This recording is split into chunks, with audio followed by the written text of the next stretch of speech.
көрө албастык, ичи тардык, ичинен күйүп, бирөөнүн ийгилигин, бирөөгө берилген неаматын көрө албай. Ушул жок болсо экен, ушуда мага менде болсун болбосун кызыктырбайт, бу да жок болсун деген хасат. Соопту устара чачты кыргандай кырат.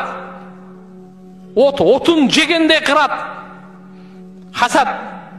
Окуган намаздарыбыздагы, туткан орозолорубузда, ибадаттарыбыздын бардыгын сооптору хасат деген нерсе кырат. Вирус, мен бүгүнкү сөз менен айтайын, вирус. Ар бир нерсенин оорусу болуп атпайбы? Сооптун оорусу хасат, жейт, өлтүрөт, айнытат бардыгын.